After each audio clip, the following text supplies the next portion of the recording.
Hey guys, welcome to Motoroids. My name is Amit and this, as you know, is the Maruti Suzuki Grand Vitara, and I've already done two very detailed reviews of the K series engine and the strong hybrid as well, but I'm pretty sure you want to know as to how strong this all-wheel drive system is, what it can do and how it does it.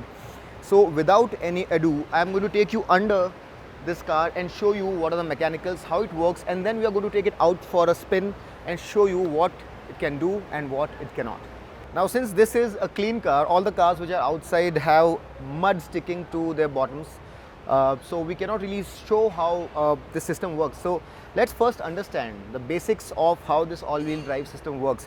Now, if you come here with me, you'll see that there's a differential here. You see this aluminum thingy, which is the differential, and that black rod which is coming into this differential, which is the shaft, the propeller shaft. Now, that propeller shaft is coming into this differential, and this differential is an open differential, so there is no diff lock here. That propeller comes here, and understand that that propeller is constantly moving. Even if when the car is in two-wheel drive mode, the power is transferred here but not to the wheels, so the propeller is moving. When you put it in the lock mode, that's when it couples itself. There's a coupling there and it couples itself with the open differential at the rear, and the power is sent to the rear wheels, and you don't have a diff lock at the transfer case, so you don't have any locking diffs. So the engine makes power, it sends power directly to the front two wheels. It's a two-wheel drive system by default. There's a propeller that's coming to the rear wheel, and there it's just rotating, it's not sending power. When you put it in the lock mode, it starts sending power to the rear wheels also. Now remember that in any given situation, even with all these systems, if a wheel finds no traction, all the power is going to just flow through that wheel, and that wheel will spin, and that power is just going to flow out. How intelligently now this system takes you out of any given tricky situation is that it applies brakes and it makes use the traction control system. So for example, if this wheel was spinning, brakes will be applied to this wheel, and then the sensors and the systems will find the wheel where there is traction and will lock the other brakes so that the car can be propelled out using the wheel where you have traction. All of this is based on how fast a wheel is spinning, and there is an algorithm also. So for different conditions, like for snow, the throttle response will be blunt, it won't be very sharp. Maybe for sand, the throttle response will be faster. It makes use of software, and it selectively applies brakes to wheels to send power to any given wheel, and that's how this all-wheel drive system works. I'm repeating again, there are no diff locks here, so this is not a hardcore off-roader. There are limitations here. The approach and departure angle is not all that great, so if you want to approach a steep curve, the bumper is going to scrape itself, and similarly if you're reversing and the incline is just too high, the rear bumper is also going to scrape itself. The ground clearance is decent. It's a light off-roader, you have to remember that. And if you are going to situations where the traction is less, this car can work well. But if you are going to places where there are boulders and where you really require both the wheels, like they do in a rear diff lock, to move in unison like a single axle, in such challenging conditions, this car won't work too well. So this is a light off-roader, a soft roader if you will, and would primarily work in conditions where you have traction as a challenge, where two-wheel drive system often gets stuck. So it's a very good car for the kind of price that it's being offered at, and it's a capable system, but this is not a hardcore off-roader. So guys, before we start, let's have a look at all the modes that we have here, and it's pretty straightforward. So you have this dial, and when you're in auto mode, when you push this auto mode, in the auto mode the car will be a front wheel drive, two-wheel drive system by default. But if the system detects that there's slippage, it can transfer the power to the rear wheels as well, and the rear wheels will also come in action. I'll explain the workings in detail, but for now you need to understand that the snow and the sport modes that you see here are essentially to control the throttle response. So like in snow you have less traction, so your throttle response cannot be very sharp. The wheels have to spin slightly slowly, you cannot have wheel spin. So your throttle response in the snow mode will be blunted, and it will be exactly opposite in the sport mode, where the throttle response will be sharper so that you can enjoy yourself. And if you want to permanently engage four-wheel drive, you can press the lock button, wherein all 4 wheels will be powered. With that in mind, we have Amrit from Cougar Motorsport with us, who will be guiding us through this obstacle course, and it has 10 different obstacles, and we'll see what this car is capable of as we move forward. Let's go. One thing that you need to be aware of is that to go to lock mode, which is to engage an all-wheel drive, you have to first go to snow, and as you can see, you can see the snow mode there engaged. If you cannot, I can show it to you again. So right now it's in sport mode, and I am putting it in snow mode now, and once you put it in snow mode, you can see now here it's in lock mode where it's all-wheel drive. So with that in mind, let's move forward. Okay, 2 more things. We also have hill descent control button here and 360-degree camera, which is obviously useful. Reduces the usage of a spotter. If it's not a hardcore off-roading environment, you can make do without a spotter. Also, a large part of this car's off-roading is done using traction control. So this button, if it's off, the system will go for a toss, so it has to be turned on. So be mindful of that. We are on auto mode. We are starting this here. Keep going. Very nice. Perfect. Keep going, keep going. And then once all the 4 wheels are on the flat surface, we'll stop the car there. And this is around 25, 26 degree. Okay, the ramp angle you're saying. Yeah, stop. Now we'll switch to lock mode, and now with a decent momentum, we'll climb up this. Okay. Keep going, keep going. So see, the thing that they are, I think, displaying here is that, see, I clutched out, and had it been a 2-wheel drive system, it would have spun. So we stopped midway, and still we managed to get out. So had it not been an all-wheel drive system, it would have lost traction and wouldn't have been able to come out. But since the power is going to all the 4 wheels, we managed to get out by clutching the system. Okay, so we have put the hill descent control on now, and hill hold will be on by default. Yes. So we won't have to press any buttons for that. No. Keep going. And let's just stop halfway. Let me know when. Stop. Stop. So should I release the brakes? Yes, but then I think your engine is on. Okay. So now I'm releasing the brakes. I've released the brakes. The clutch is on. 1, And 2, 3. Yeah. and I'm holding it back again. So it'll hold the brakes for me for 3 seconds. Right now, I have the brakes pressed. Release the brakes, and the car will hold itself for 3 seconds. It'll go back again if I don't throttle it. And now, Listen and put it on reverse gear and leave the brakes now. Hold the steering. it's going down at a slow speed. Now, not rolling down very fast. Otherwise, it would have just rolled down very fast. But hill descent control is on, so it's going back in a controlled manner so that it doesn't go out of control. So the hill descent control is also working in reverse gear, and now we'll probably see hill descent control on the other side in forward gear. Yeah, correct. So keep going. Maybe the top where you see the 4 flags, we'll stop the car there.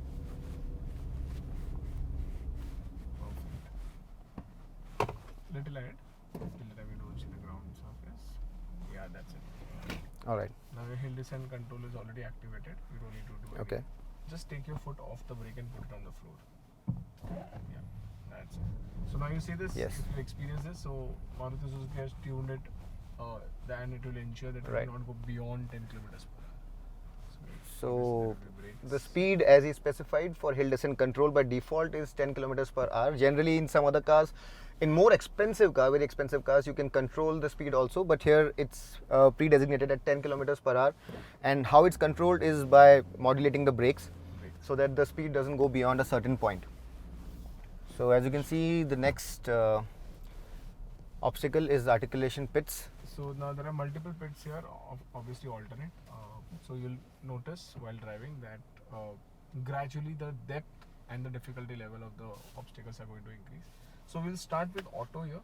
Okay. Obviously the traction control will kick in between, because Right. there will be times when your 1 or 2 wheels will be in the air and you will have no traction. And we'll start with auto. In case if we find we are getting stuck somewhere, We'll go to We'll switch lock. to lock mode and then we'll see the difference and compare Right. both the modes. With regards to driving, just keep it straight, control the brakes and accelerator, and we continue. So this is pretty simple, but the depth will increase as we move forward. Correct.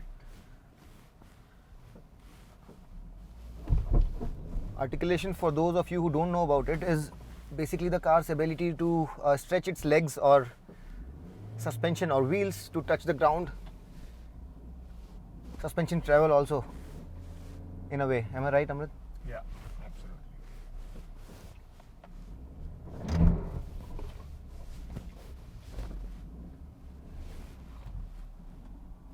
Easy peasy. Okay. So I think one of the few drivers who are able to take the car completely off on auto itself. Thank you very You don't much. need to go on. No, good job. Tip over angle generally is to see how far the car can like turn in without tipping over. Correct. And it on sharper turns where there is a steep, if the car is not built properly, it has a possibility of just flipping over. So if a car is reasonably well built, if it can do some bit of off-roading, it also needs to have the capability to turn in sharply at a descent without tipping over. So this is the test for that capability of the car. So on these tests, generally you have one of the wheels which is on the opposite side lifting up very high. Although this is a monocoque, but still you'll see the wheel rising up in the air to quite some height. Keep going straight, keep going, keep going, keep going. I'll tell you exactly, don't worry. Keep going straight, straight, straight, straight, keep going straight, keep going straight. Go, go, go, go, go, go, go, and stop. Okay. Okay, now full right. And now just to get the movement, I'll leave the brakes now completely. Leave the brakes, leave the brakes. No brakes needed. Perfect. Stop. So this was literally 90-degree turn Right. with the tilt over. So just to address the audience there, generally what happens is with two-wheel drive cars, there is a problem where the power finds its way to the wheel where there is the least traction, and if there is no traction, all the power or the drive will pass through the wheel where there is absolutely no traction, and the car will just dig its way into the point of the least traction and you'll get stuck. But with an all-wheel drive system, what happens is the car tries to balance the power out, and here, although we don't have a locking diff, but the brakes will do their job to make sure that the tires spin where there is traction, and that also is a function of the traction control and the algorithm of the software that this car has. Snow mode will cut the throttle response, and sport mode is going to sharpen it, and lock mode will have the system put in all-wheel drive at all times, and we'll see how the car behaves in all the three different modes. So with the kind of sticky mud that we have here, I'm pretty sure any car with a two-wheel drive system will get easily stuck. So we are good to go now. We'll start this slow mode.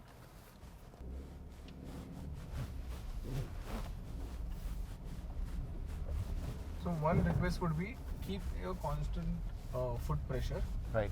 and then we'll change the mode, because then that will give you the best way to compare the modes. So far so good. This one circle that we did just now was Snow. good enough to get any other car stuck, two-wheel drive. Now we are in sport mode where the throttle response is sharper, and I can feel the car sliding a little bit more. In snow it was a little bit more controlled. Now it's slithering around a little bit, slithering about a little bit more. Am I right, sir? Yes, absolutely. Because the throttle response is sharper, which should not be the case in such conditions, I would like to think, but still it's managing just fine. Yes, and now I'm putting in lock mode. It's going to be extreme Now mode. it's in the extreme mode Lock mode. where all four wheels are now properly locked, and it's tending to go a little bit more straight than earlier. And we take it. So in the lock mode it has a tendency to go a little bit more straight. Correct. Because now, at the same time, the traction control is also trying to control it. Right. So it was actually a very balanced of both, of snow and sport. Okay. On the camera. That's okay. This doesn't seem like much of a challenge to me for this car. So this is some loose rocks, and if the ground clearance is not enough, your car's belly is going to probably scrape, but that I didn't expect to happen. Breezed our way through it. Little wide and then we'll align it straight for the Okay. next obstacle. So this is the bank angle kind of. Yeah, stop. Am I So good? this, yeah. So this will do in lock mode again. Okay. Okay. So why we are doing it? Obviously to show you the build quality of the vehicle, Right. the weight distribution, which is Right. done fantastically, and as I mentioned, there is a switch over, so that is going to be an extreme point wherein I'm going to stop the car, request you, or I would like you to open the door, close the door, and check. Sure. And if it is everything is fine, which itself gives you an answer that the chassis itself is quite stiff, Right. right? So we are good to go now. We can Are start. we aligned properly? Yeah. Perfect. Keep going. Just control with the brakes, and about just before the climb, you can start accelerating.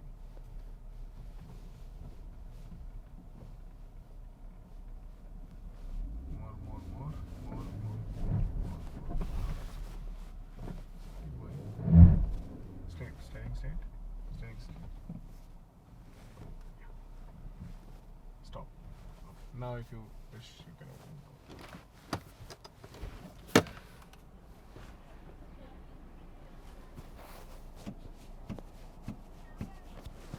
Pretensioners.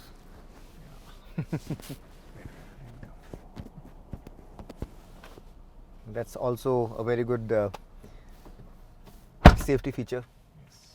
It's holding me in place, not allowing me to move around when it's sensing danger. Start. You can throttle and out from this obstacle.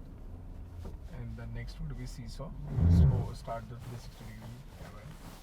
Let's start the 360-degree camera as suggested. And now, if you can see the outer line, we'll try and match it with the purple line that you see. So keep going, slightly right. That's it, perfect. And very slow now, over here. There is going to be a drop. Keep going slightly left. Left. Yeah.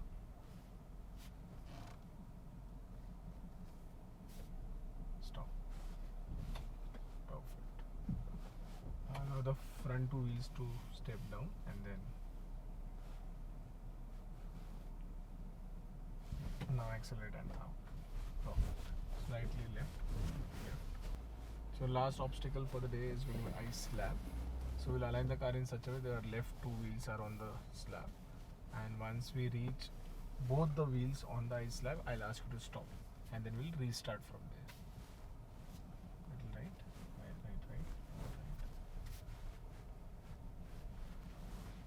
Keep going up.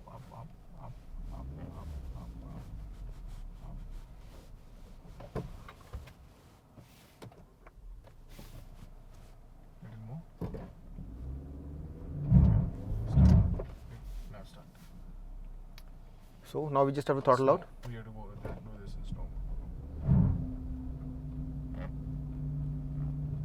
you are coming out. So obviously it will take some time. Yeah. But the power is not leaking out of that specific wheel which is on the snow. Correct. It's modulating the throttle to get out. We'll stop the car there, Right. and we are done with that drive. Alright, so I hope you enjoyed the I had fun. Thank you very much, Amrut. pleasure meeting. Pleasure meeting you too. So that was that, guys. Some challenges, and more than anything, the weight manages the traction, because the inclines and the declines are some other cars with less overhangs, which can probably manage. But the way it managed traction and articulation and on the banking is something that says a lot about this car, especially since this is not a very expensive car. This is probably one of the most affordable all-wheel drive systems in the country. So in that sense, this car is quite capable, and you just saw it in action just now. Guys, I wanted to say goodbye to you outside, but as you can see, it's raining cats and dogs and giraffes there. It was a fun experience, but I really hope that this video was of some use to you. You got to understand how the all-wheel drive system of the Grand Vitara works. If you like the video, do not forget to give us a like, subscribe to Motoroids, and until next time, this is Amit Sangani signing off.